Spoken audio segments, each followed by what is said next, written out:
Então, bem-vindos aí ao workshop Floresta Casa 21. E eu já vou avisando que a parte do Floresta vai ser uma das partes mais rápidas dentro do código. Por que isso? Porque eu tinha duas opções para fazer um workshop.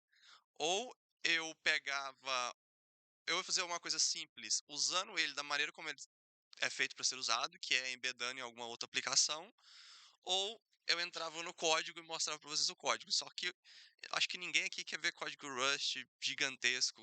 Ah, não, José sim, mas enfim, pessoas normais não vão querer ver código Rust 10 horas da manhã. Então, ainda mais que não é código Rust simples, né? Porque o Floresta ele é uma aplicação de System Programming cheio de otimizações. Ele usa várias features do Rust que não são triviais. Então, assim, não é um código que iniciante, assim, vai pegar e vai destrinchar. Então, eu pensei em vamos fazer uma wallet que usa ele no background, que é o que ele foi feito para ser utilizado. Só que o Floresta só que ele foi feito para ser simples de integrar. Então, isso meio que faz com que um workshop seja, tá aqui essas três linhas de código que você precisa adicionar na sua aplicação, beleza. Então, eu pensei assim, é, muitas das vezes a gente acaba não vendo essas coisas e fica na dúvida de como funciona. Então eu fiz uma wallet super simples para poder a gente passar em como funciona uma wallet, como funciona a conexão com o Electron Server, e aí a gente revisar ou aprender para quem nunca viu isso ou para quem ainda não, tipo assim, não pegou os detalhes, e ao mesmo tempo a gente usa o Floresta nessa aplicação. Beleza? Então, eu vou começar com uma parte teórica explicando o que é o Floresta, né? Porque tem que explicar o que é, porque muita gente que acha que não sabe direito o que é o projeto.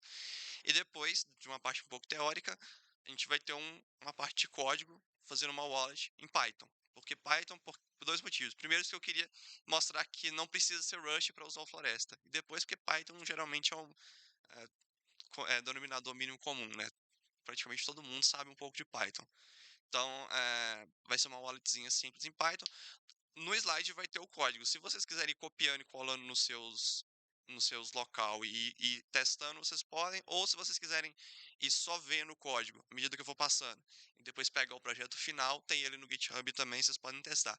Tem alguns to-dos no código que eu deixei, se vocês quiserem depois ir testando para ver se vocês realmente aprenderam. Esses to-dos são feitos exatamente para usar coisas que foram faladas, mas já desenvolver vocês mesmos. Então, certo? E se tiver dúvida, pode levantar a mão que Vou conseguir acompanhar então no nesses slides no GitHub tem todo o código. tem todo o código e tem o código final no GitHub também, no meu perfil. Aí você consegue baixar todo o final, como deveria estar, e usar ele direto. Tá legal, obrigado. Porque talvez, assim, eu, por exemplo, eu não gosto de quando tá passando o workshop e copiando, porque eu não tô prestando atenção. Aquele negócio, né? Geralmente, professor de faculdade, quando ele tá falando que você tá copiando do quadro, ele fica puto com você. Exatamente. Presta atenção. Eu xingar aqui. É, presta atenção no que eu tô falando, depois você copia. Então, eu coloquei o código, vou explicar o código, mas se você quiser prestar atenção e depois pegar o resultado final, tudo bem. Então, é método que a gente vai fazer aqui hoje. Ah, e, assim, para quem vê nos workshops anteriores, o João, o pessoal faz uns slides mó bonito. Os meus slides tipo assim, essas flechinhas aqui eu faço elas sempre porque é tipo menos, menos, maior que e já sai essas flechinhas. Então é super simples, não é nada demais não. Mas hoje a gente vai ver o que que é o Floresta, o que é UTXO e Proof of Work Fraud Proof, que são duas principais novidades, são as principais contribuições do Floresta, coisas que você não vê em outro software, e que faz com que ele fique incrivelmente leve e rápido de setar e tal. Então, a gente vai ver o público-alvo dele e a gente vai ver como que isso ajuda a chegar nesse público-alvo.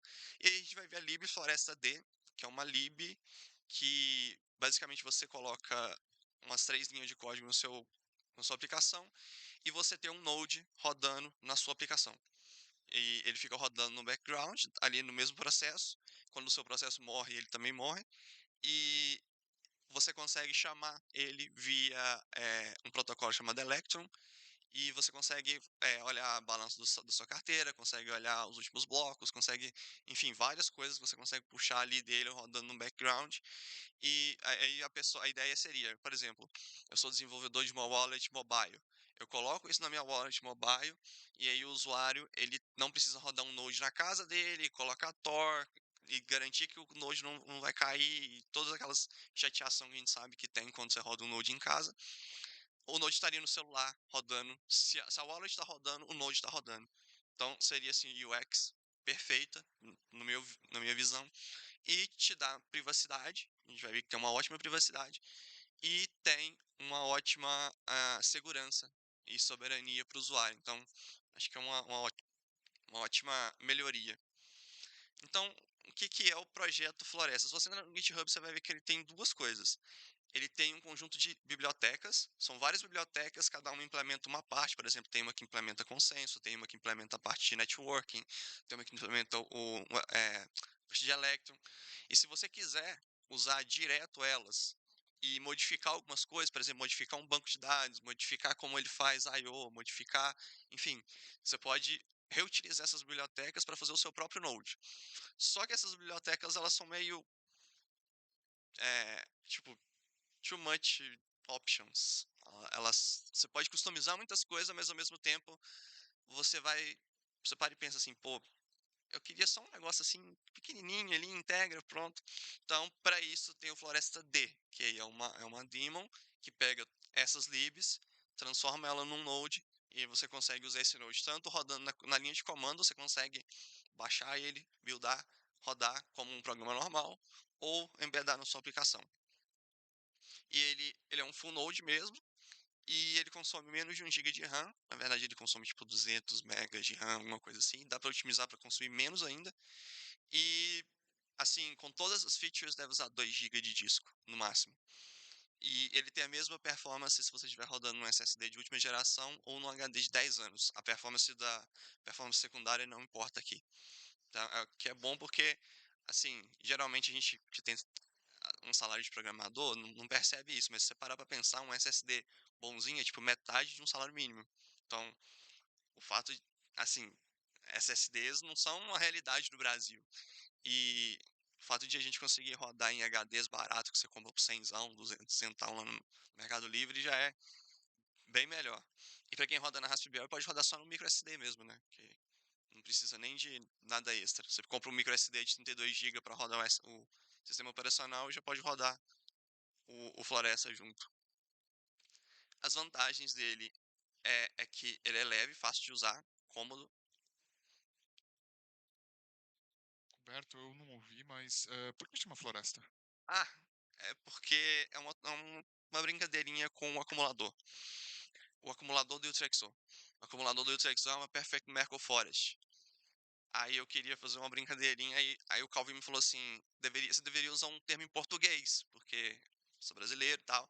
Aí eu falei, pô, vou usar floresta, né? Aí até o Lucas gostou, eu tinha várias outras ideias, mas o Lucas gostou mais dessa, algumas outras pessoas também curtiram. Aí eu, floresta. Mas é uma piada com Perfect Merkle Forest do acumulador. É, as desvantagens, a primeira é que não é o core, então geralmente quando você está numa roda de discussão com desenvolvedores de Bitcoin, algumas pessoas têm posições super fortes sobre implementações alternativas e ele é ineficiente se você rodar muito serviço. O que significa isso? Vamos supor que você roda um full election server, você roda explorador de blocos abertos, você tem uma infraestrutura. Esse caso não seria para o Floresta. O Floresta seria para a pessoa casual, tipo assim, eu tenho uma wallet no meu celular que eu uso de vez em quando e é isso. Ou eu tenho uma wallet Lightning, precisa verificar meus canais. É tipo para o usuário final. Não é algo assim, igual eu tenho vários serviços, vários scriptzinhos que eu brinco em cima do Bitcoin. Talvez não seja o Floresta o use case para você. Talvez você precisaria do core mesmo, porque, por exemplo, o Floresta ele faz pruning, então ele não vai guardar os blocos. Se você precisar dele, você vai ter que baixar ele de novo. Ele não faz indexação de transação. Então, se você quiser algo mais sofisticado, mas geralmente a maior parte dos usuários não são usuários que vão fazer scripts em cima do node deles, então acho que tem público para isso. Então, o público-alvo é casual user, um usuário que não quer ficar brincando, não quer ficar rodando um monte de serviço, só quer uma wallet para receber e enviar bitcoins. É alguém que não tem grande poder aquisitivo, que infelizmente é um grande parcela da população, e quem simplesmente não tem paciência de ficar rodando aquele monte de coisa, instalando isso, aquilo. Tá lá na aplicação que você instala uma aplicação, pronto, já tem todas as funcionalidades.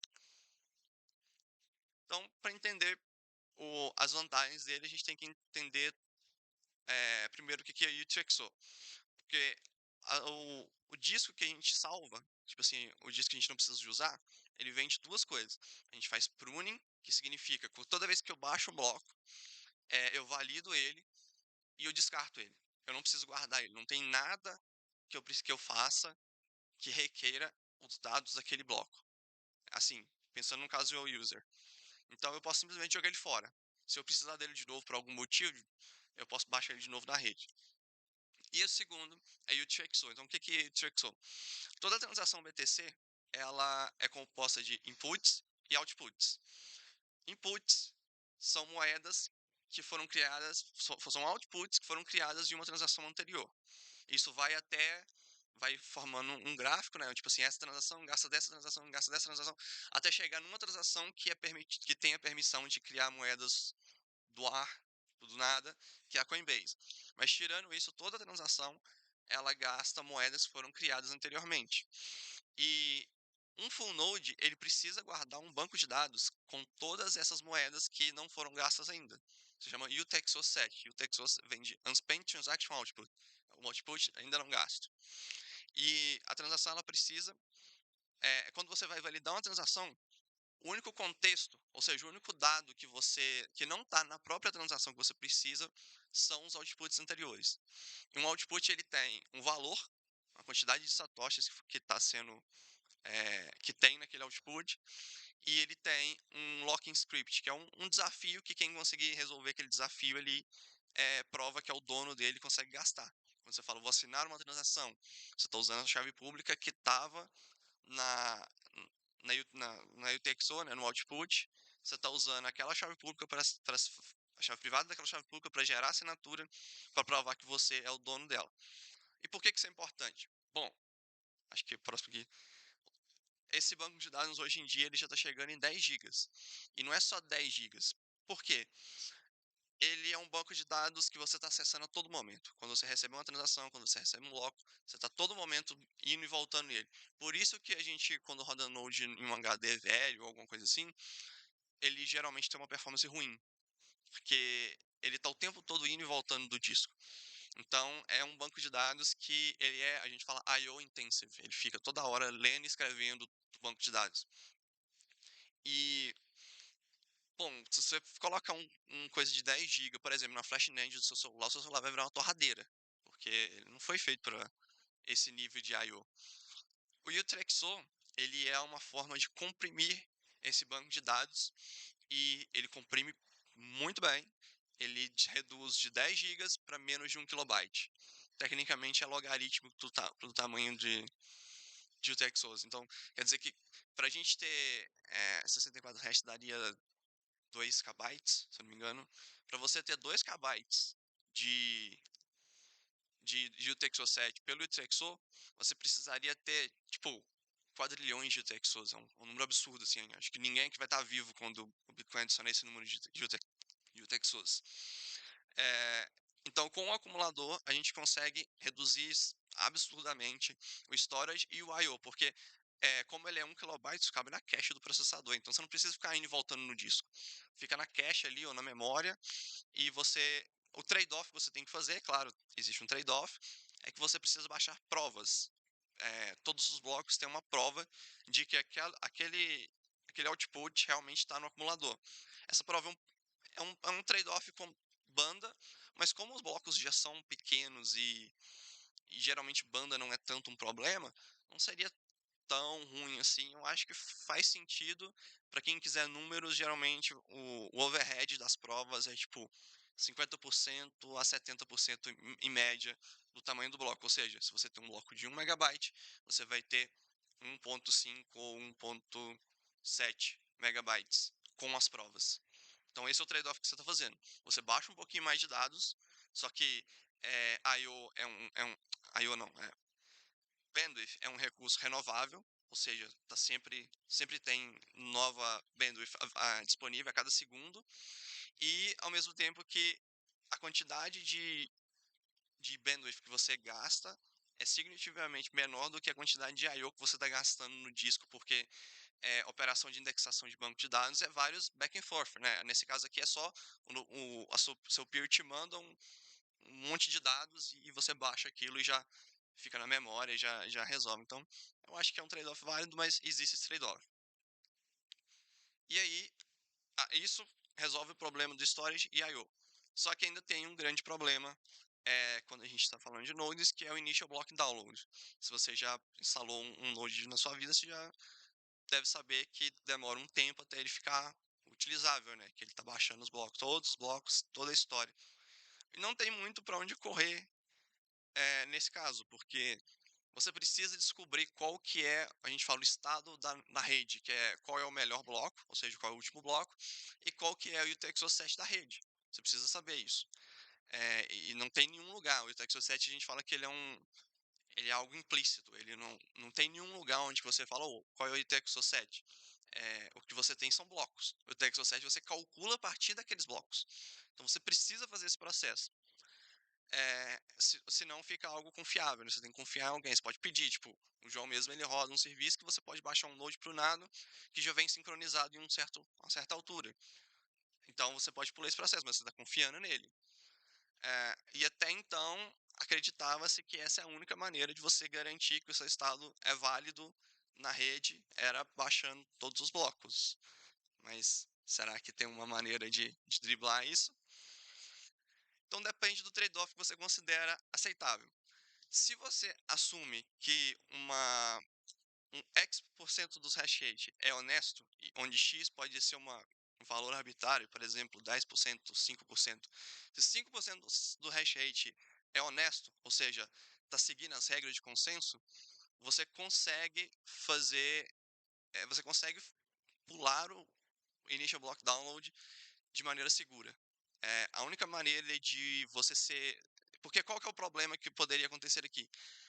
Os mineradores poderiam criar uma cadeia, se você tivesse, existe no Bitcoin um negócio chamado SPV, que é Simplified Payment Verification, onde ele basicamente assume que a maioria do hash rate, ou seja, a maioria dos mineradores, é honesta. Então ele olha para a chain e fala assim, se essa chain é a chain com mais trabalho, se essa cadeia é a cadeia com mais trabalho, então ela deve ser válida, porque a maioria dos mineradores estão trabalhando nela. Só que o problema é que isso faz com que os mineradores consigam, caso tenham poucos nodes, criar blocos inválidos. E aí eles podem criar qualquer coisa. Eles podem criar inflação, podem fazer double spend, podem fazer o que eles quiserem, que você não vai ficar sabendo. E a ideia aqui é que, se pelo menos uma minoria do hash rate for honesta, ou seja, estiver seguindo as regras da maneira como deveria, você consegue perceber que o que eles estão fazendo e invalidar a chain deles e seguir a outra chain, que é a chain que você deveria estar seguindo. E como que isso funciona? Imagina que a maioria decide criar um bloco inválido, por algum motivo. Sei lá, faz um double spend. A minoria que não faz parte do ataque, ou seja, aqueles 10, 5% dos mineradores, eles vão criar um fork. Eles vão ver um bloco inválido, eles não vão minerar em cima daquele bloco, eles vão minerar em cima do bloco anterior, que era válido, e isso vai criar um fork. A cadeia vai fazer um split, e você vai ter dois blocos que têm o mesmo ancestral. Quando eles criam um bloco, eles criam esse fork, eu posso conectar na rede com vários nós e perguntar para eles qual a melhor cadeia que eles têm. Se algum dos nós, alguns dos meus peers, estiver seguindo uma cadeia diferente da outra que tem mais trabalho, eu uso aquilo como um... Talvez tenha algum problema aqui. Eu vou perguntar por que eles estão discordando. E aí, se eu encontrar um fork na altura X, eu baixo aquele bloco, e aí eu valido o bloco na cadeia com mais trabalho, que é a cadeia que eu estou seguindo. Se o bloco na cadeia com mais trabalho for inválido, eu assumo a outra cadeia. Eu começo a seguir a outra cadeia, bano todos os peers que estão seguindo aquela cadeia inválida e faço o processo de novo seguindo a outra cadeia. E eu faço isso até que só tenha uma. Então, enquanto tiver pelo menos mineradores o suficiente para criar um fork, isso, tipo assim, à medida que você vai andando para o passado, o, a quantidade de mineradores que você precisa para ter um fork, ela diminui, porque tem mais tempo para eles acharem um bloco. Tudo que você precisa é que dê tempo para eles acharem um bloco. Então, se, por exemplo, nos últimos 100 blocos, se uma minoria de 10% está minerando numa rede válida e 90% está numa rede inválida, os últimos 10 blocos, em média, teria uma chain com 90 blocos, que é inválida, e teria uma com 10 blocos, em média, que seria válida. Então eu achei o fork aqui. Só que se for o último bloco, aí eu não posso falar nada, porque talvez eles só não tenham achado o bloco ainda. Você pergunta? Ah. E aí eu uso esse processo para descobrir. Aí aqui tem um exemplo. Imagina que os mineradores estão seguindo na chain nessa de cima. Aí um full node, o 3A, ele é inválido. Ele tem alguma regra, ele feriu alguma regra do consenso. O SPV, que é o que a maioria das wallets que a gente usa hoje faz, ele seguiria o de cima, que é inválido. Tanto que, por exemplo, corria um risco de, se o Bitcoin Cash tivesse mais hash rate, a sua wallet Bitcoin poderia seguir a rede Bitcoin Cash. Porque na época eles ainda não tinham feito, eles não tinham diferenciado o P2P das duas redes, então poderia correr um risco de a sua wallet seguir o Bitcoin Cash. Porque o SPV, assim, ele não valida nada. Ele está cegamente seguindo a maioria do hash rate. Então, se você criar uma rede inválida e tiver a maioria do hash rate, os SPV vão seguir. Só que um full node não, um full node, ele ia validar o 3A e ia falar, não, 3A é inválido. Então ele ia para baixo. Só para clarificar, porque o SPV ele não valida Não. os blocos, ele apenas pega o UTXO7 de alguém. Na verdade, o SPV ele nem pega o UTXO7. Ele é, tipo, não valida nada. Ele Ah, não tem que valida nada. perguntar, ele tem que perguntar tudo. Ele, Nem o UTXO7 ele tem. não. Tá. Esse é o estado da maior parte das wallets que a gente usa hoje. Infelizmente, as wallets hoje são menos seguras do que SPV ainda, porque eu descobri que várias wallets, porque tem uma tecnicalidade que, tipo, a maneira como você sabe que aquela transação é válida é que se ela for em SPV, é que se ela foi colocada em um bloco e você assume que aquela chain é válida, então aquela transação é válida. Só que como você sabe que aquela transação foi incluída naquela chain, você você pede a alguém para te enviar um negócio chamado Merkle Proof, que é uma prova de que a sua transação foi incluída no bloco. A maioria dos clientes hoje não validam Merkle Proof, que seria a única coisa que ainda daria um pouquinho de segurança para sua wallet. Mas no protocolo SPV, esse Merkle Proof vem, né? Sim, É que eles descartam.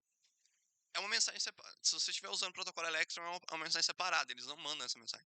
Tipo, você tem que mandar um get Merkle block, alguma coisa assim, e verificar. Só que eles não baixam os headers, então nem é SPV, tipo, é outra coisa. SPV deveria baixar os headers, né? Eles não baixam os headers, porque, por exemplo, a Electron, ela cria uma Electron Wallet, ela cria uma conexão com um node na rede mesmo, para baixar os melhores headers, descobrir qual que é o melhor proof of work, e aí, baseado nisso, ela vai perguntar para os Electron Servers. Então, o Electron Server, ele precisa responder de acordo com aquela chain que a wallet está seguindo. Se ele falar assim, essa transação está na chain, mas ela não está, o Electron Server não tem como, ele não consegue criar uma Merkle Proof para algo que é inválido. Mas a maioria das wallets não faz nada disso. Tipo, tem um wallet aí, não vou ficar nomeando, mas tem um wallet que simplesmente confia no servidor da mempool. Tipo, ela só está cegamente pedindo coisas para mempool Fundspace. Então, assim, tanto para privacidade quanto para soberania, não é muito legal, né?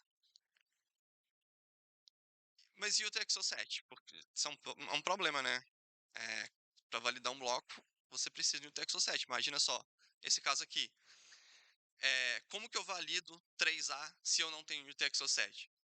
Bom, existe um protocolo que ele chama Cut and Choose, onde você basicamente, todo node ele opera em uma premissa de que a gente fala, você não está cível, ou você não está sendo eclipsado. Ou seja, pelo menos um dos seus peers é honesto. Ele está seguindo a chain que deveria estar seguindo. Se você estiver sofrendo, existe um ataque chamado Eclipse Attack, onde um atacante ele meio que ele meio que desconecta você da rede e cria uma sub-rede só com nós que ele conecta, que você está conectado a ela. Se você tiver eclipsado, nenhum full node, assim, Bitcoin Core com todas as settings vai conseguir te salvar. Então, assim, a gente já está assumindo que pelo menos um dos seus peers é válido. O legal é que um peer já é o suficiente para poder você descobrir quem tá. Os outros, geralmente é 10, então os outros 9 estão mentindo. Mas você precisa ter esse um peer. Então, o que você vai fazer? Você vai começar a perguntar a eles. Você vai perguntar qual é o ITXO7 para esse bloco. No caso desse exemplo aqui, para o bloco 3A. Eles vão responder. Aí vamos supor que eles discordem. Dois nodes discordam. Qual que é o ITXO7? Você vai perguntar. Aí imagina, aqui no caso. Vamos pegar um exemplo maior, porque número pequeno é ruim. Mas imagina que seja no bloco 100. Aí você vai pegar o intervalo de 0 a 100, dividir ele na metade. Então 50. Qual que é o ITXO7 para o bloco 50? Se eles concordarem, você vai pegar o intervalo acima, que seria de 50 a 100. Seria para o bloco 75. Se eles discordarem, você vai para o de baixo. Binária. É tipo uma busca binária. Aí você vai fazendo isso até você encontrar o bloco onde eles discordam. Aí eles discordam nesse bloco. Aí o que você faz? Você baixa o bloco, baixa a prova, aí você usa o texto 7 que eles concordam, baixa o bloco, aprova e vê quem está mentindo. Você consegue descobrir quem está mentindo, porque é determinístico o processo. Você baixa o bloco, aprova, o acumulador, faz a função de atualizar o acumulador a partir daquilo, e aí você sabe quem está mentindo. Você falou 10 porque é o padrão do core e também o padrão Do Floresta. Floresta? Sim. Tá, ok. Aí você faz esse processo, você vai fazendo isso até você descobrir, você ter grande certeza de que aquele texto 7 que você está seguindo é, de fato, o texto 7 para aquele bloco. Aí você tem o texto 7 para o 3A, você valida o 3A. Nesse caso, você vai descobrir que ele é inválido. Como ele é inválido, você pula para outra rede. E aí, feito isso, você basicamente, dado aquelas premissas que eu falei, se você fez todo esse processo, conseguiu, chegou no final, é bem provável que a rede que você está seguindo é, de fato, a rede válida.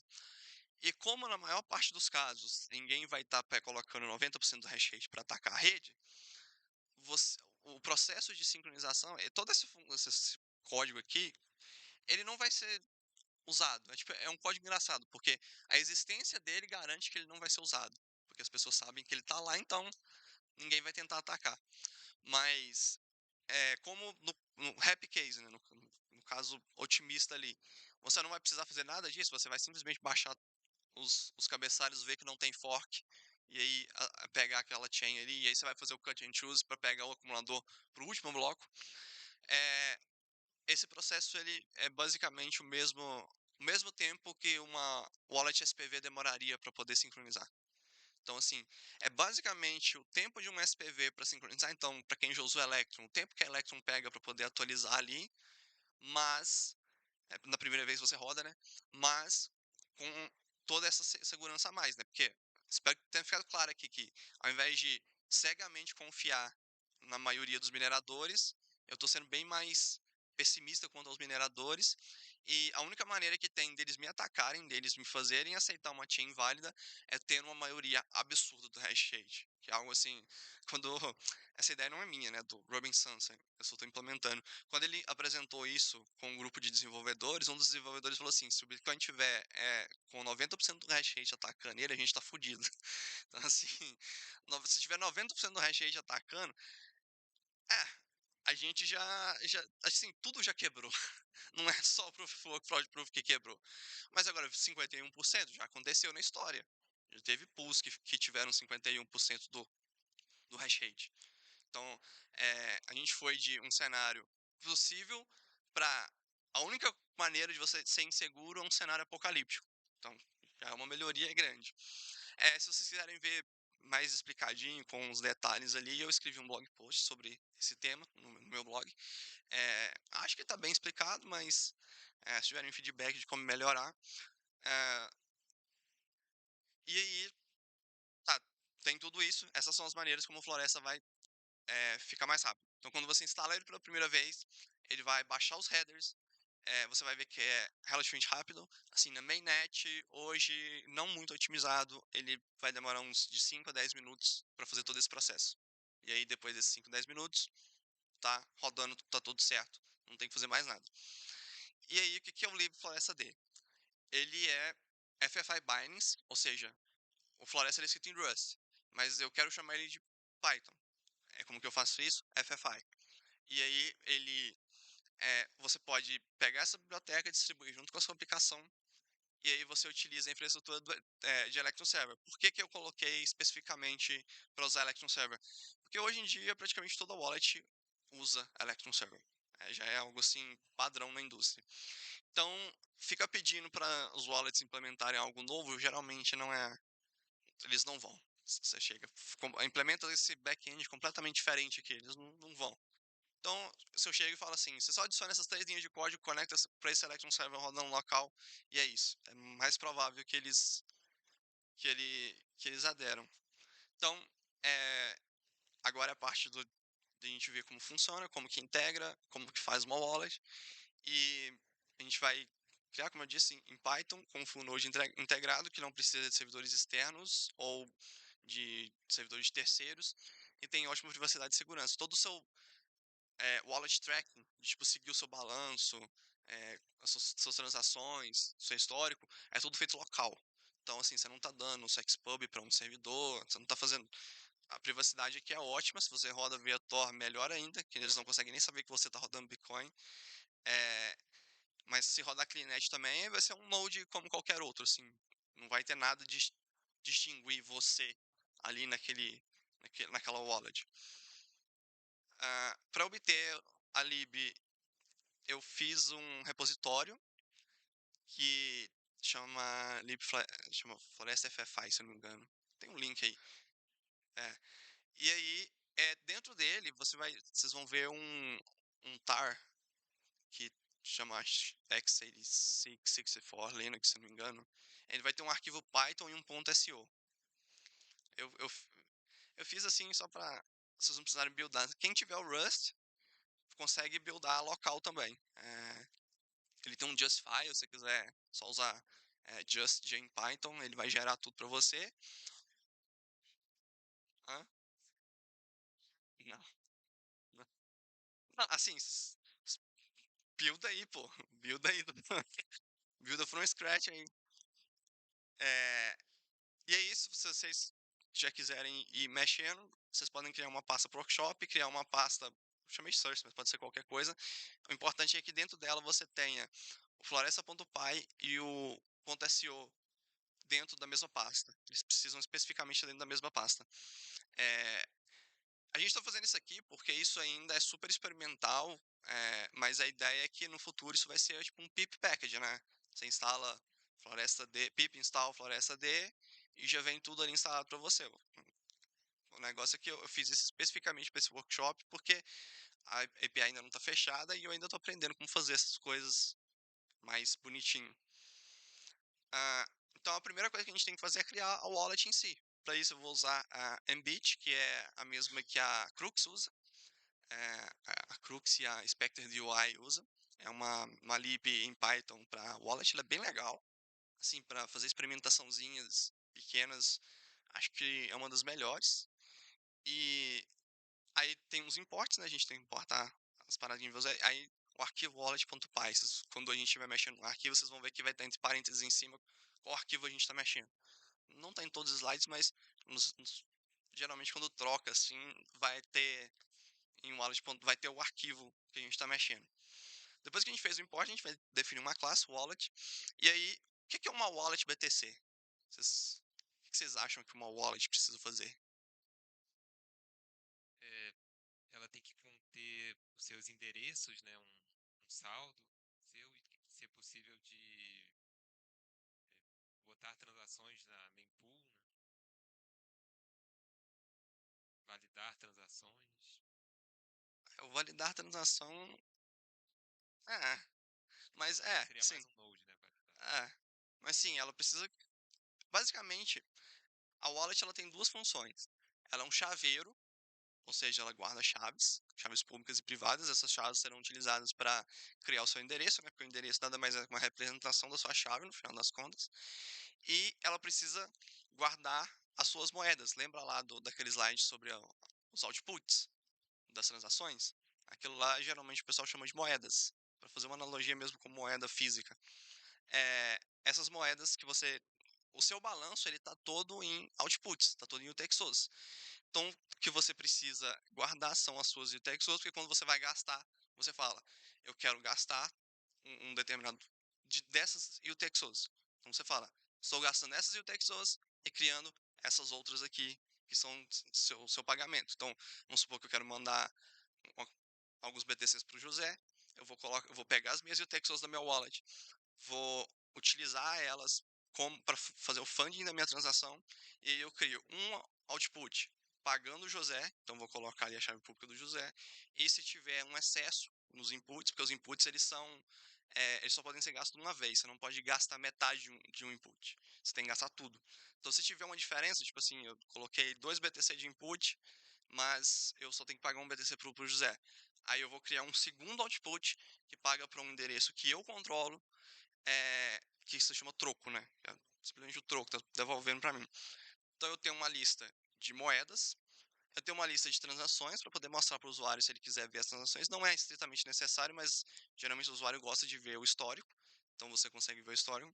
E aí você tem a Xpub, que na verdade seria um Xpriv nesse caso, mas enfim.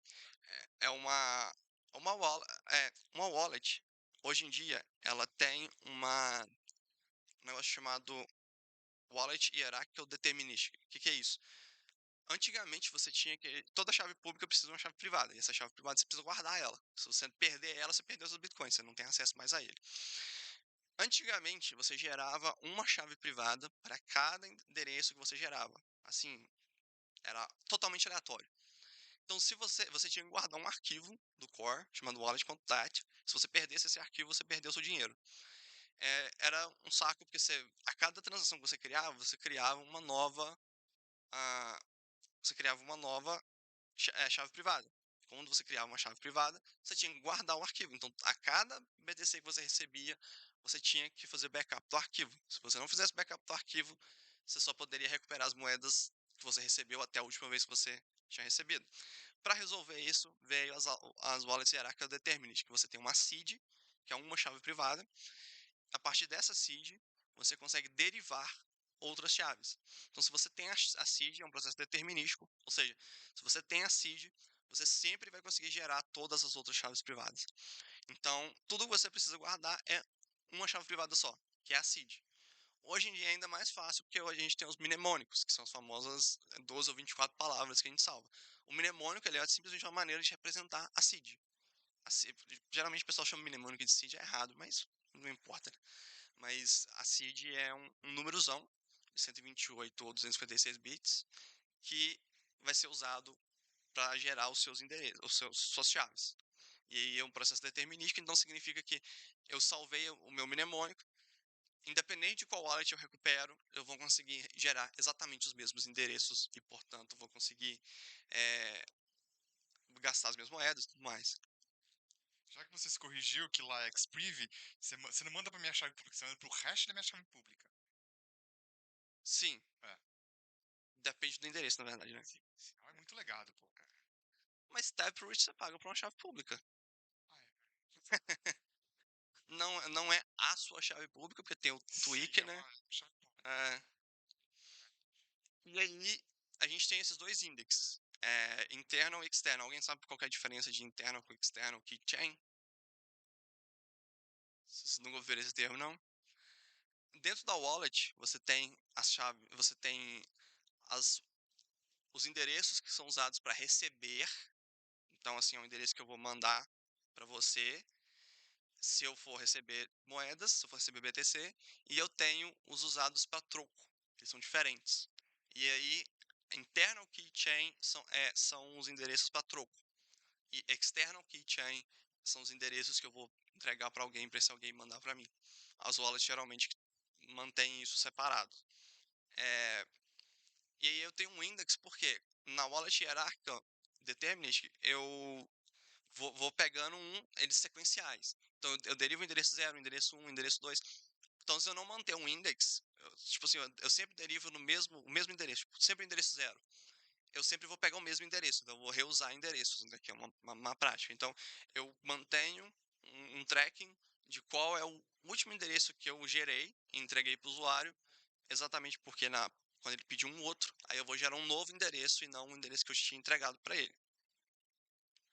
Aí eu tenho que inicializar a classe, né? Isso aqui é construtor em Python. Eu simplesmente estou iniciando com algo vazio, ele passa um parâmetro seed, ele constrói a chave de key. Aí aqui é pegar um novo endereço. Isso aqui, eu estou usando a função do mbit, que deriva, né? Ele vai exatamente pegar uma chave e criar uma outra a partir dela.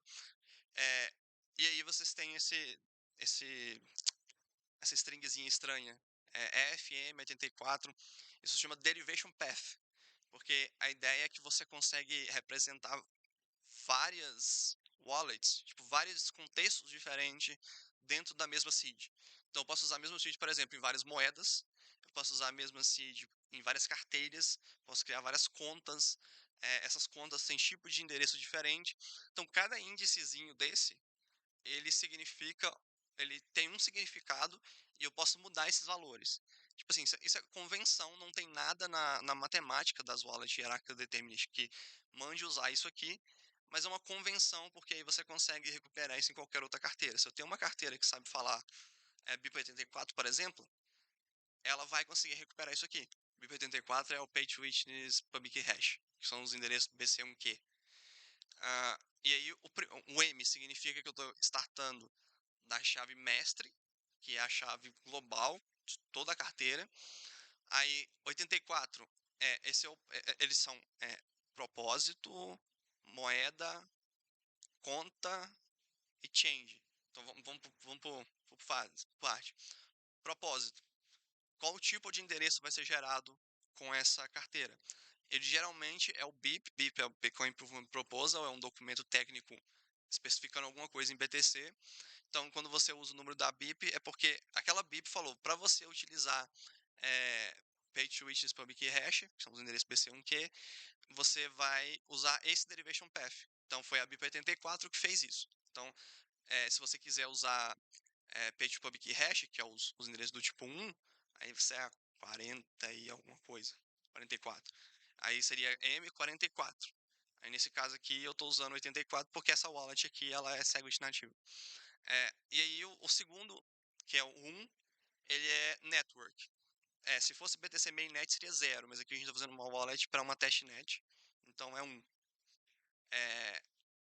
E aí tem outras moedas, tipo assim, se você quiser usar alguma altcoin, elas têm um documento da Satoshi Labs que lista o número de cada altcoin. Aí você colocaria aqui qual o código da altcoin que você está usando.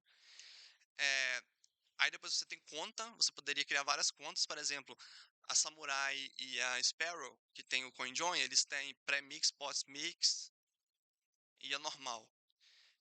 Então são 3 contas. A normal fica na 0 e a pré-mix e post-mix fica em um outro. Eles incrementam esse valor, porque aí ficam contas separadas.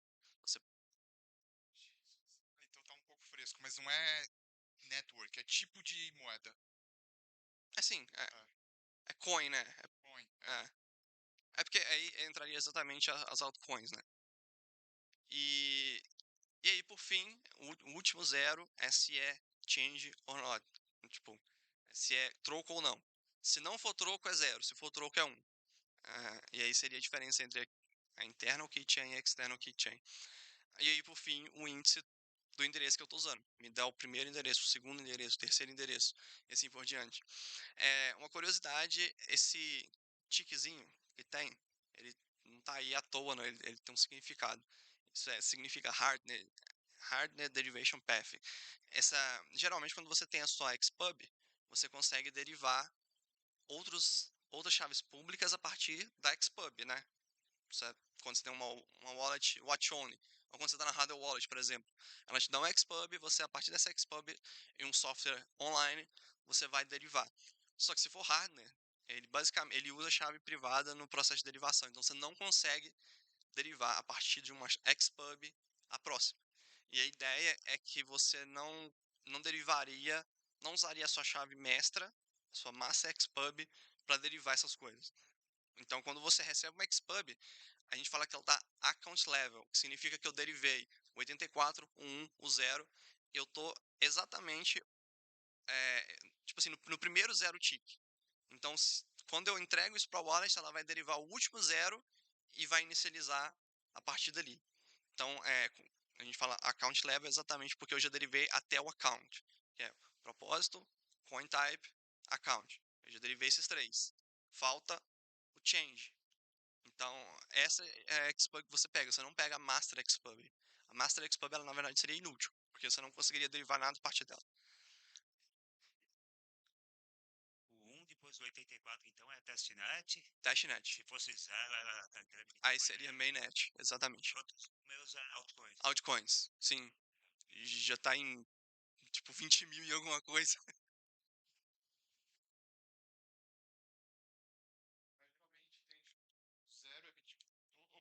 Zero é Bitcoin, um é Bitcoin Testnet, 2 é Litecoin e aí vai as outras. É porque eles usam o mesmo padrão, né? Esse padrão acabou virando um industry standard para mesmo no mundo das altcoins. Então, a Satoshi Labs, que é o pessoal que faz a Trezor, eles fizeram um documento. Foram eles que fizeram a BIP39 dos mnemônicos. E aí eles fizeram um documento onde que eles ficam. Você cria uma altcoin nova, aí você pede eles lá no registrar deles para poder te dar um número e vira parte do padrão. Aí toda vez que eu recebo um endereço novo, eu incremento o external key index, que é exatamente esse endereço está usado, então eu tenho que usar. Na próxima vez que o usuário chamar, eu tenho que pegar o próximo. E aí eu uso a embit, uma função dela, para criar um endereço page witness public hash, porque o que eu tenho aqui é a chave privada, em cima aqui. Quando eu peguei o key, eu peguei a chave privada, mas eu preciso do endereço. Como que eu pego o endereço? Primeiro eu vou derivar a chave pública, e depois que eu peguei a chave pública, eu vou fazer o processo de transformar em endereço, que no caso do page witness public hash, eu vou pegar a hash dele, vou fazer o encoding em bit32, e aí vou colocar o PC1 na frente, e aí vai virar um endereço que a pessoa vai conseguir usar. A mesma coisa para o change, mas repara que o final do derivation path mudou agora. Agora tem um 1 no lugar do 0. Por quê? Porque esse é change. Então, nesse caso, ele vira 1. E aí eu incremento a internal keychain e não a external. Aí algumas funções para ajudar durante o processo. Derived path, ele simplesmente faz a derivation naquele path. Eu poderia ter usado isso aqui em cima, mas enfim, eu fiz essas depois que eu tinha feito aquelas atrás. Mas são funções que fazem basicamente a mesma coisa. Aí aqui é uma função helper para tá aumentado. Eu não deixei quebrando porque Python tipo, o tab importa. Então, se eu tivesse quebrado, poderia ficar estranho. Aí, a primeira função principal, que é adicionar uma transação na sua wallet. Quando você recebe uma transação, no caso do Floresta, ele vai te entregar a transação serializada. E eu vou deserializar usando o Mbit e vou começar a processar ela. O que eu preciso fazer para essa transação? Duas coisas. Primeiro, eu preciso ver se ela está pagando para mim. Se ela está me enviando moeda, criando moedas para um endereço que eu controlo. Então, o que eu faço? Eu vou pegar, vou criar uma lista com os endereços que eu tenho e vou juntar aqueles endereços, tipo, os primeiros endereços que eu tenho. Deveria ser mais de 10 aqui, mas enfim. Isso que chama Gap Limit. Vocês já devem ter visto essa opção em alguma wallet que vocês usaram. Que é simplesmente quantos endereços para frente ele vai usar. Porque teoricamente você poderia derivar 4.2 bilhões de endereços. Mas você imagina que uma wallet faz track de 4.2 bilhões de endereços seria ineficiente pra caramba. Então ele tipo, só deriva alguns. Aí isso se chama Gap Limit. Eu acho que hoje no Core o default é 1000. Então, ele vai traquear 1000 endereços. Aqui o nosso Gap Limit é 10. Primeiro não veio a cabeça, mas geralmente é 100. O comum das wallets. Mas estão mudando mais agora para 1000. 1000, tipo, você tem que receber 1000 transações, ou pelo menos entregar 1000 endereços antes de expirar. Então acho que eu sou meio boomer, porque na minha época o Electron era 20, era um padrão de quase todo mundo. Era. Ou isso mudou? Tá mudando, tá mudando. Tá.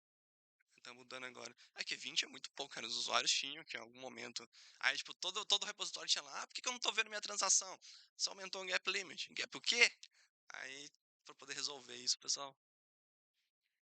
Daria pra fazer algo talvez incremental, né? Vamos supor, você bota 10 ali, se a pessoa tem 10, dá pra rodar de novo com 200 e...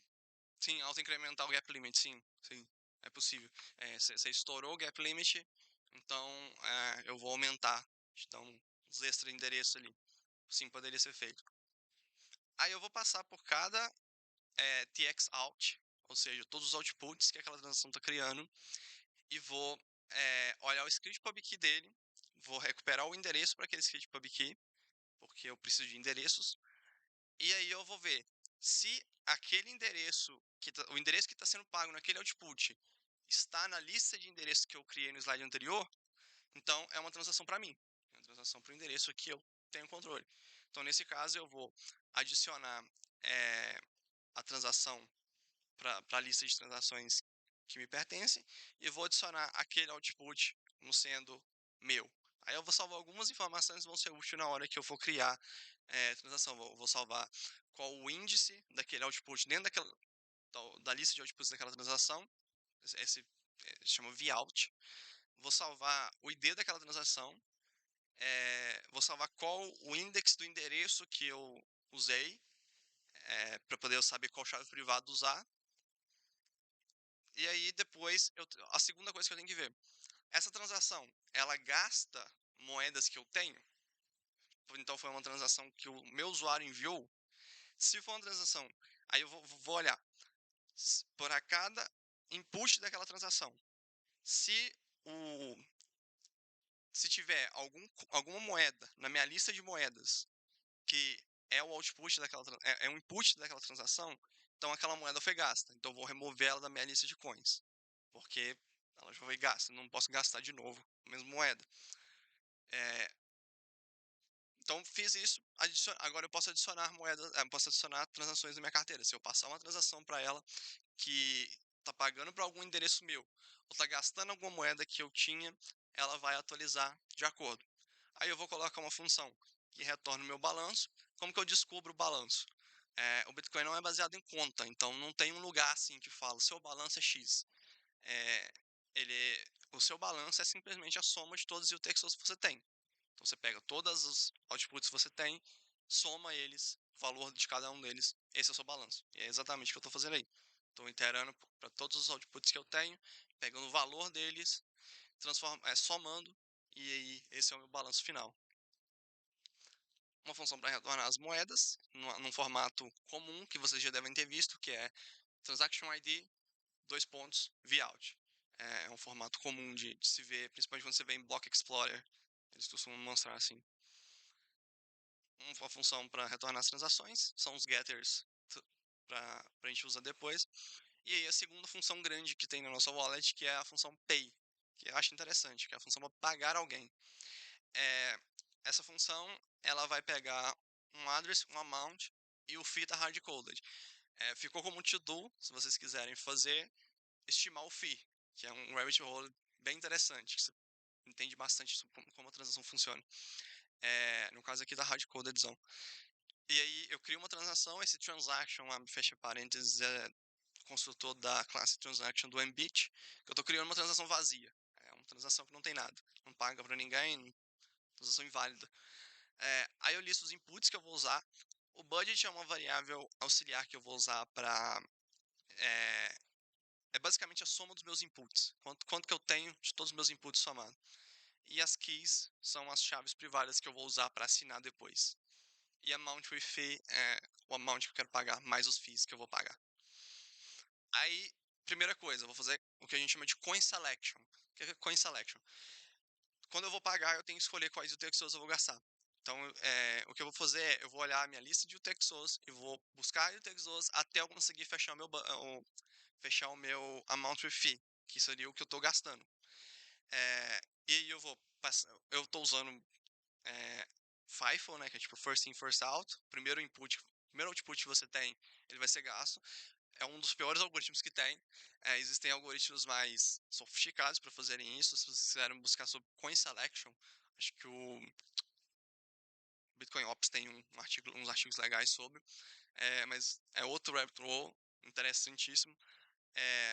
Mas tem branching bound, coin grind, tem vários desses e aí depende, tipo, fita alto, fita baixo, a sua transação tem muitos inputs, enfim, é bem interessante. Mas aqui a gente está usando FIFO mesmo, o primeiro que chega é o primeiro que sai.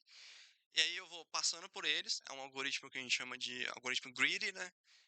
Ele vai passando até conseguir fechar até o budget ficar maior ou igual do amount of fee, ou seja, até eu conseguir pagar pelaquela transação, o valor não pode ser menor, né? Os inputs não podem ser menor que o output, senão essa transação seria inválida. Então eu passo por todos os meus coins até que o meu budget fique, consiga pagar pelo meu amount of fees. Se o meu budget for menor que a amount no final, ou seja, eu passei por todos os meus inputs e no final o budget é menor que a amount, significa que eu sou muito pobre e eu não consigo pagar esse valor. Aí o raise exception significa retornar um erro. Você não consegue pagar. Aí depois eu crio os inputs usando a Embit. Eu vou utilizar essa classe transaction input. O que tem no input de transação BTC? Tem o pre-vault, que é o transaction ID, e o vout do input que está sendo gasto. Tem o script sig e o witness. São os 4 campos de um input. O script sig está vazio propositalmente porque é witness. Segwit. O script sig ele é onde você vai colocar a assinatura para provar que você é o dono daquele UTXO. Só que em Segwit você não usa esse campo, você usa um outro campo, chama witness. Então ele está vazio, você pode ver que ele está vazio porque eu estou usando embed script, abre e fecha parênteses, que significa cria um script vazio. E aí eu coloco o output, no caso agora eu estou criando os outputs, que eu criei os inputs, é de onde eu estou tirando dinheiro. Agora eu quero definir para onde eu estou mandando dinheiro, que no caso seria com transaction output. Aí eu estou criando um script from address, aí ele está criando um script bonitinho para mim ali da maneira como a rede quer, e eu estou calculando change, ou seja, a quantidade volta para mim, só que eu não estou criando. E aí ficou com outro to-do, para quem quiser fazer, criar um change output. É a mesma coisa, só que com o valor de change agora. E aí, por fim, assinar a transação. Que aí a parte onde eu vou... Até então, essa transação é uma unsigned transaction. Ela é válida, mas não tanto. Tipo assim, ela segue os padrões de serialização e tal, mas você não provou que você é o dono dela. É como se eu estivesse tentando gastar a moeda de alguém que eu não controlo. E o que você precisa fazer para provar que você é o dono dela é assinar os inputs. E aí você precisa do valor, você precisa do script anterior e você precisa do índice do script do input. No caso aqui, vamos supor que seja uma transação só com um input. O índice só vai ser 0. Se tiver 2 inputs, aí eu vou assinar o primeiro input, eu vou assinar como sendo o índice 0 e o segundo como sendo o índice 1. E aí eu vou calcular o sig hash. O que é sig hash? Sig hash é uma hash, ou seja, um monte de bytes ali, que representa o conteúdo, que meio que ele sintetiza o conteúdo da transação. E aí ele tem várias coisas, vários campos da transação que entram ali, e aí você vai usar esse sig hash para assinar, porque a assinatura ela precisa ter algum dado. E aí geralmente a gente usa o sig hash. O que vai no sig hash, você pode mudar na verdade, não é muito comum, mas a gente está usando sig hash all. Sig hash all significa que vai todos os inputs, todos os outputs, aí os inputs vai o índice deles, vai o previous script public key deles, enfim, vai praticamente todas as informações que tem na transação. Mas se você quiser, por exemplo, eu quero assinar só um output e permitir que a pessoa adicione mais outputs ou adicione mais inputs, você consegue fazer esse tipo de maracutaia. É permitido exatamente para fazer scripts e coisas mais complexas. E aí, por fim, chamo essa sig, que eu chamo keys.i.sign, significa que eu estou pegando a iesma chave privada. E lembra que as chaves privadas elas estão na ordem que os inputs estão. Então a iésima chave privada é a chave privada que assina para o iésimo input. E eu assino usando uma função do Mbit, e esse grind false aí significa que em algumas versões você pode criar uma assinatura menor tentando várias assinaturas. Você roda em várias assinaturas e, por sorte, algumas delas ficam menor. Então você salva em fees. Por causa da maneira como o DR funciona. É uma maluquice. Ah, é do DR, tá É. bom. Entendi. Dependendo da magnitude do S que você gera, ele fica diferente. E aí, o grind, tipo assim, não é difícil você gerar. É um a cada 4, alguma coisa assim. Então, o que você faz é você fica gerando assinaturas até você achar uma assinatura que é pequena. Que acho que o tamanho vai de 71 a 74, se não me engano. Aí você pode achar uma menorzinha. Eu tô usando falso aqui, mas enfim, não importa. E aí eu tenho assinatura. Agora eu tenho que montar o witness, que é o campo onde que tem todas as provas ali de que eu, de fato, sou o dono daquele input. Eu pego o VIN, aí ele tem um campo witness, aí eu crio um witness usando um helper do Mbit, e nesse witness tem dois campos, a minha assinatura e a minha chave pública. Por que eu tenho que colocar a chave pública se ela já deveria estar lá? Porque, na verdade, no Page Witness Public Hash, você não tem a chave pública, você tem a hash da chave pública. A chave pública em si, ela vai no witness também. O witness é tipo testemunho, é um campo que contém toda a informação que prova que você é o dono daquela UTXO. Então, para Page Public Hash, Page Witness Public Hash, você tem que passar a chave pública de fato e a assinatura, não só a assinatura. Em Taproot você só passa a assinatura. Se for Keyspend Taproot. Aí eu verifico aqui, faço um assertion só para ver se é válido. Tem que ser válido, né? Eu acabei de gerar em cima aqui com o próprio código deles. E aí, esse é o wallet.py. É um arquivo que contém uma wallet simples com várias funções de utilitários. Eu posso testar essa wallet, criando uma wallet com uma seed qualquer. A seed só precisa ser alguma coisa binária, que significa esse B na frente. Pode ser qualquer coisa. Eu coloquei 001, mas pode ser qualquer coisa. Inclusive, tipo, usar o random para poder gerar bytes aleatórios, que é o ideal, né? Mas isso aqui é só teste. E aí agora, a gente criou nossa wallet. Alguma dúvida sobre a wallet em si? Como a wallet funciona? Beber uma água. Eu tentei fazer um build aqui do Floresta FFI e ele deu um erro aqui. Pode. Tá dizendo que tem um argumento não esperado dash out. Dash out, sim.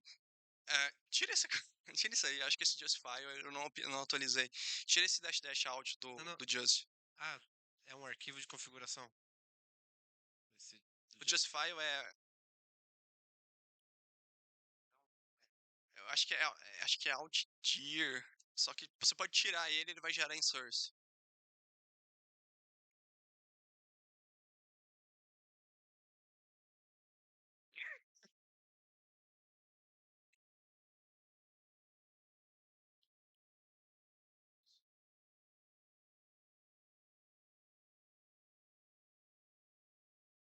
Alguma outra Só dúvida? tira o out, né? Só tira o out. Acho que tá out generated, alguma coisa assim. Pode tirar.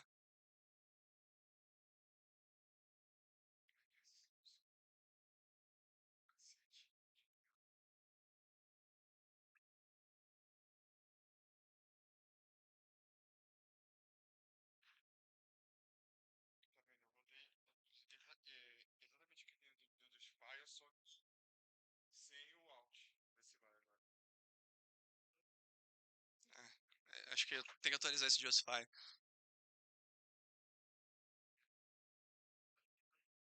Tem source. Vai ter um floresta.py.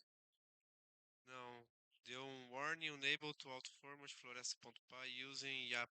Não, isso aí é porque você não tem um formato, mas isso aí não interfere, não. E onde fica o arquivo de saída? Provavelmente fica em source. É. Aí você dá um cargo build release, aí ele vai gerar a lib, o ponto .so. Cargo. Build release, dash release. Esse UDL é do Unify, é.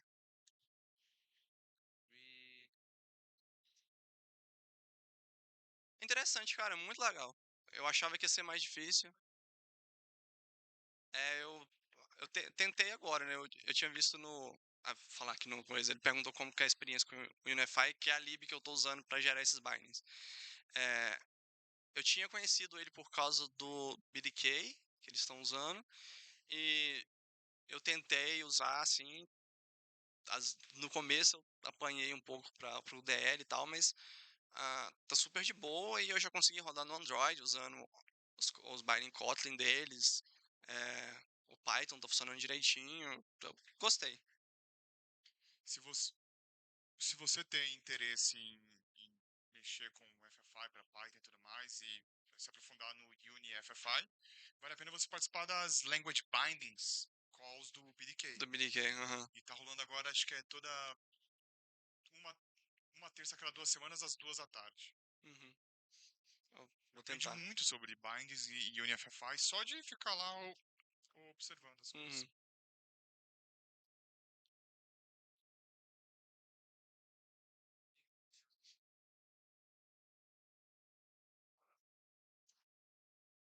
Aí tem que ficar na mesma. Na pasta onde você vai executar, você tem que colar o floresta.py e a lib que vai estar em target release lib floresta. Alguma coisa, .so. É. Acho que você vai ter que renomear ele. Mas ele vai te falar. Você usa o Python, ele vai te falar qual que é o nome que ele estava esperando. Tá, mas aí a gente criou a nossa wallet. A wallet está funcionando, a gente consegue colocar transações nela. Só que no momento ela não consegue descobrir as coisas. Não tem uma maneira de descobrir que eu recebi transações ou enviar essas transações. Eu só local ali. Como que eu faço isso? 99,9% das wallets que você vai usar hoje, elas usam um protocolo que antigamente era chamado de Stratum, mas eles mudaram para simplesmente de Electrum, porque Stratum acabou ficando. No começo, ele foi desenhado, o Stratum foi desenhado para wallets, SPV, só que um cara pegou o protocolo Stratum e usou ele para mining. Aí a branch para mining acabou pegando o nome Stratum e o protocolo original, que era para wallet SPV, acabou ficando chamado Electrum só. Mas é o mesmo protocolo.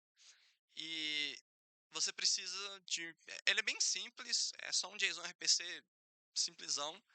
E ele funciona via TCP, via HTTP, via TLS. No caso do Floresta agora a gente só suporta por enquanto TCP, porque sim, por enquanto só tá TCP. Mas aí a gente vai criar um electron.py, que é um arquivo que vai conectar. A gente poderia estar usando uma lib para isso, mas acho legal a gente dar uma olhada como funciona, que a maior parte das pessoas que nunca viu como funciona o protocolo Electron por debaixo dos panos, dá uma olhada como funciona isso.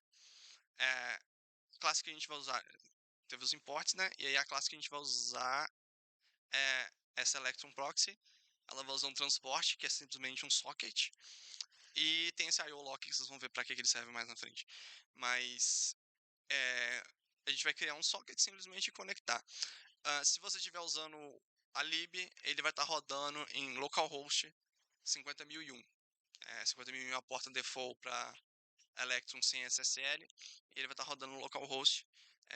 Você consegue conectar nele usando o Electron.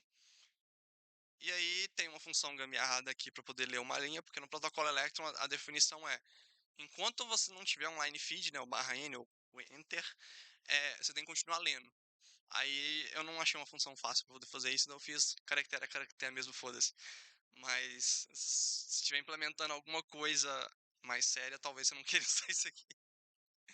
E aí o lock a gente está usando ele aqui exatamente para esse read, porque a gente vai usar uma thread depois e aí elas ficavam tendo tearing, né? Tipo, a resposta de um ficava no meio da resposta da outra. Aí, é, é, aí ficava todo zoado e eu coloquei esse lock aqui exatamente para isso. Mas isso aqui tá basicamente lendo uma linha. Lê uma linha do JSON. Aí na hora que acha o line feed, /n, você retorna. E aí uma função incrivelmente grande que faz a parte de chamar. Isso aqui é mais tratando erros, possíveis erros que possam acontecer, mas ele está simplesmente, o importante é se você vê em self-transport send all, aí tem o JSON. Esse é o JSON que é trafegado o tempo todo dentro do protocolo Electron. Ele tem a versão do JSON RPC, o método que você vai usar, os argumentos como um array, um ID. E aí é isso aí que você envia e o servidor vai te responder com algo similar. E embaixo ali eu vou ler o que o servidor mandar e tratar possíveis erros. Uma coisa incrivelmente chata sobre o protocolo Electron que eu adoraria que mudassem é que quando ele pede para seguir um endereço ou pede o balanço do endereço, ele não pede o endereço em si, ele pede a hash do endereço, que é algo único protocolo Electron. Tipo, ele pega o script pubkey, serializa ele, faz o SHA-256 dele, reverte esse SHA-256 e manda isso para o servidor. Por que isso é chato? Porque o Floresta ele usa uma coisa chamada Compact Block Filters para buscar o seu balanço. E com Compact Block Filters eu não consigo buscar por esse tipo específico aqui. Mas se você me passasse o endereço em si, eu conseguiria usar isso sem você. Porque uma coisa que você precisa fazer com o Floresta quando você seta ele é pegar a Xpub da sua wallet e colocar num arquivo de configuração. Isso só é necessário por causa dessa porcaria disso aqui, porque se não fosse isso aqui, eu conseguiria fazer isso on the fly. Tipo, você conectou sua wallet pediu para o endereço a primeira vez, eu consigo usar os Compact Block Filters para poder buscar, varrer para o seu balanço, encontrar as transações que você está seguindo. Eu adoraria que trocassem isso, mas difícil. Vai quebrar mesmo. Assim, eles podiam adicionar um novo método, né? Pra ser algo backwards comparable, mas um dia. Não. Nem tentei, não. Eu já aceitei, vai ser assim. Enfim, e aí o primeiro comando que a gente vai usar é o getHistory, que ele tem o method lá atrás no JSON, o método é blockchain.scripthash.getHistory. Tem vários comandos que você pode usar, e aí eles são categorizados de acordo com o que eles fazem. Nesse caso, como eu estou buscando algo da blockchain, ele começa com blockchain. Mas, por exemplo, eu quero buscar alguma coisa do servidor, quero buscar a versão do servidor. Eu posso usar server.version, ou seja, eu estou buscando algo relacionado ao servidor. E aí o getHistory, ele vai me retornar todas as transações, no caso as hashes, tipo o TXID, de todas as transações relacionadas àquele endereço, se tiver alguma, né? Se não tiver alguma, ele vai retornar só null. Mas se tiver alguma transação, ele vai me retornar ela, e ele vai retornar também a altura dessa transação, ou seja, o bloco que confirmou ela. Se a minha transação foi confirmada no bloco 800 mil, então ele vai retornar tipo 800 mil, o TXID. E o broadcast, ele serve para enviar a transação para a rede. Quando eu chamo esse método, ele vai enviar a transação serializada em hex para o servidor, e o servidor vai responder com ou um erro ou TXID se success. O getInf vai retornar a versão do servidor. GetTransaction, que lembra que o getHistory só retorna o TXID, né? Ele não retorna a transação. Aqui ele retorna a transação em si. Aí você pede a transação pelo TXID. E aí eu posso subscrever o endereço. Eu não estou usando esse porque aí ele vai enviar uma notificação, que no caso aqui, todas as mensagens são solicited, né? Tipo, eu mando uma coisa e espero o servidor responder. A notificação ela é unsolicited. Se o servidor vê uma transação para o seu endereço naquele momento, ele vai te enviar sem você ter enviado nada para ele. E eu não tenho código para isso, simplesmente uma coisa que eu não escrevi o código para isso. Mas você pode fazer isso se você tiver uma wallet provavelmente você coloca uma thread ali que fica prestando atenção nas notificações e atualizando a wallet. E aí agora a gente vai para o main.py. Esse foi o servidor Electron. Super simples, nada demais. Um protocolo incrivelmente simples, acho que por isso que ele teve tanta adesão, porque ele é simples, é ineficiente pra caramba e tem umas coisas muito chatas, mas infelizmente é o que acabou ganhando tração e hoje em dia tiveram tem algumas pessoas que falam em fazer protocolos alternativos, mas fica só no papo. Aí algumas funções utilitárias, setup wallet, que vai simplesmente subscrever os endereços. Esse subscribe aqui, ele tem um motivo, mas ignoro por hora. E depois eu vou update wallet. Essa é a thread que fica rodando. Essa thread ela vai pegar todos os meus endereços e vai pegar o get history dele. Vai mandar um get history e vai verificar se tem alguma coisa. Se tiver alguma coisa, que no caso ele vai nesse for tx in history, ele vai pedir a transação em si e adicionar para o meu wallet. Só que ele, antes de adicionar para o wallet, ele vê se já está adicionada. Porque ele não, o Electron Server ele não sabe, tipo, você já baixou essa e essa transação, então falta essa. Ele não sabe isso. Então eu só requisito as transações que eu preciso, que eu ainda não vi. E aí eu deserializo ela e chamo aquela função lá atrás, que vai processar a transação e ver se tem alguma coisa interessante pra gente. No caso tem, porque o servidor Electron mandou pra gente, né? Aí na main, a gente vai criar uma wallet, que é a primeira classe que a gente criou. E agora, super difícil, é a parte mais complexa desse workshop, que é a parte de integrar o Floresta. Vocês estão prontos para é literalmente isso. Você vai. Eu estou usando um config mais elaborado. As únicas coisas que são obrigatórias são esses 3 primeiros. Os 2 primeiros ignora por hora, mas o terceiro ali, o terceiro false, ele é se você quer que ele log ou não no stdout. Se você coloca ele como true, os logs do Floresta vão começar a aparecer na sua aplicação. Você coloca ele como false, ele não vai logar para sua aplicação. Tem um lá na frente que é log to file. Se você quiser ver os logs dele num arquivo, você joga eles para o arquivo e aí você consegue olhar lá e não fica poluindo a sua aplicação em si. Aí você consegue selecionar a rede. Aqui eu estou usando a Signet, que é uma rede de teste BTC. E aí eu estou passando a minha Xpub da minha wallet. Aí no caso ele está passando a Xpub que eu tenho para o Floresta seguir o balanço daquela wallet. Isso só é necessário de ser feito de novo porque o Electron não me permite mandar o endereço direto. Foi o que você está passando ou é uma array? É um array. Com uma só. É, Que o Floresta suporta vários Xpubs, é isso? isso. Tá. Você pode colocar infinitas Xpubs e pode colocar output descriptor se você quiser. Pode colocar. Você pode colocar inúmeras. Inúmeras, irrestrito. Pode colocar inúmeras Xpubs. Pode colocar output descriptors e endereços soltos também. Você pode colocar. E aí você cria um Floresta D a partir da configuração, que em cima você estava criando a configuração. E daemon.start, ele simplesmente starta o Floresta D, você vai ver que ele vai você vai esperar tipo uns 2 segundos no máximo, que é o tempo dele inicializar tudo. Aí ele roda no background. Ele cria uma system thread que vai ficar rodando a parte do Rust mesmo. Aí toda a implementação é nativo Rust, rodando por debaixo dos panos. E não toca nada do Python, assim. Não tem nada do Python que vai estar influenciando no Rust rodando embaixo. E aí, tipo, é meio boring, né? Tipo, só isso. Mas a ideia é exatamente ser algo simples de se integrar com wallets, porque eu espero que pelo menos as wallets mais famosas, assim, mais bitcoiners, comecem a usar isso de fato, porque o modelo que a gente usa hoje é muito quebrado. Então, assim, eu acho que se a gente conseguir ter pelo menos as wallets principais aí implementando isso, a gente pode fazer bullying com as wallets que não tem para implementarem, porque o modelo que eles usam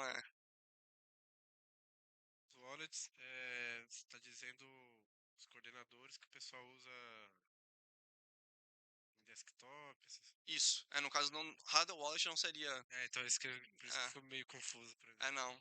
Hardware wallet não faz sentido porque ela só tá lá. Das funções que a gente viu que a wallet tem, a hardware wallet ela só é o chaveiro. Ela não tem a parte de gerenciar o Texos, criar a transação. Cara, você falando do Electron, Sparrow. Isso. E aí no celular, né? Tipo, Blue, enfim, todas as wallets que. Chook. Todas as wallets que tem para celular. Elas terem isso rodando, porque aí isso garantiria para os usuários dela mais soberania, mais privacidade, mais segurança, enfim. Eles utilizariam o Bitcoin de fato, né? Não, Então, só para clarear minha ideia, o que você está propondo aqui é um coordenador que integre com Floresta. isso. Tá. Aí ele é feito pensando em ser integrado com o que você está chamando de coordenador, né? Que são as partes que têm tanto a função de chaveiro quanto de tracking das wallets. Ô, Davidson, como é que você faria com uma wallet que não seja Electron-based? Ela poderia usar um JSON RPC do Floresta. Eu não usei aqui, mas eles portam um JSON RPC também, que fica ouvindo.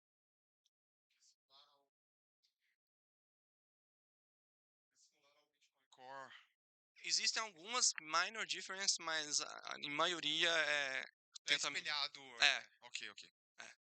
Aí você pode usar o JSON RPC dele, que fica rodando na mesma porta que o Core usaria para aquela rede. Então, Signet seria 38362.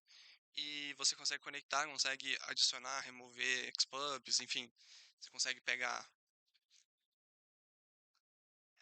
É mais legal que você pode pedir o endereço direto, né?